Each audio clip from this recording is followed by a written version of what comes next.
কথা বলে দেবে।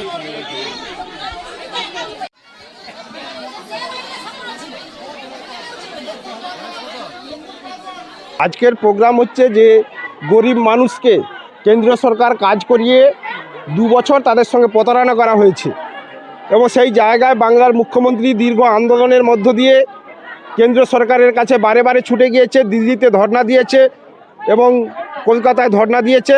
তা সত্ত্বেও কেন্দ্র সরকারের টনক নড়েনি। তাই মমতা বন্দ্যোপাধ্যায় বুঝেছেন যে গরিব মানুষের টাকা দিতে হবে। তাই রাজ্য সরকারের তহবিল থেকে গরিব মানুষের টাকা পৌঁছে দেওয়ার জন্য সহায়তা কেন্দ্র খোলা হয়েছে।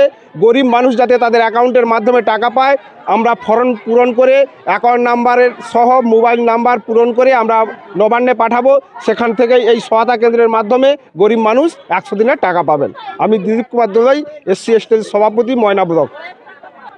আজকে হচ্ছে ময়না 2 অঞ্চল তৃণমূল কংগ্রেসের সৌজন্যে আজকে আমরা আমাদের নিউ প্রাইমারি বুথে সহায়তা শিবির খুলেছি। মানুষ 2 বছর কাজ করে তারা টাকা পায়নি।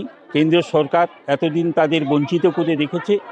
বিভিন্ন জায়গায় আমাদের নেত্রী, আমাদের সর্বভারতীয় সাধারণ সম্পাদক অভিষেক বন্দ্যোপাধ্যায় দিল্লি থেকে কলকাতা বিভিন্ন ধর্ণা মঞ্চে প্রতিবাদ করেও আমরা টাকা পাইনি।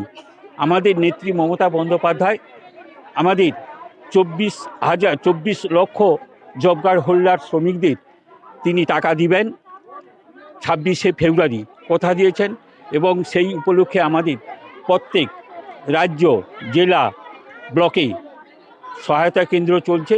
মানুষের সমস্যা এখানে বিভিন্ন ফর্মের মাধ্যমে মানুষ তার নাম লিপিবদ্ধ করছে, অ্যাকাউন্ট নম্বর, জব কার্ড নম্বর, IFC কোড নম্বর। মানুষ সহায়তা কেন্দ্রে এখন আপনারা দেখতে পাচ্ছেন প্রচুর ভিড়। মানুষ সহায়তার জন্য আমাদের ক্যাম্পে পৌঁছে গেছে। তারা আগামী দিন যাতে টাকাটা পায় 26 তারিখ আমি সব উপভোক্তা যেনারা আমাদের এই ক্যাম্পে এসেছেন 26 তারিখের পর আপনারা অবশ্যই টাকা পেয়ে যাবেন। এবং আরও সুখবর যেটা আরও 1 মাসের মধ্যে আবাস যোজনার টাকাও আপনারা পাবেন।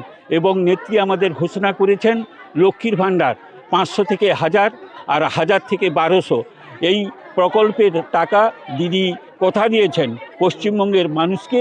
এইভাবে তিনি আপামর জনসাধারণকে নিচু স্তর থেকে মা মাটি মানুষের সরকার সহযোগিতা করবে। আমি সুশান্ত ভৌমিক, ময়না 2 অঞ্চল তৃণমূল কংগ্রেসের সভাপতি।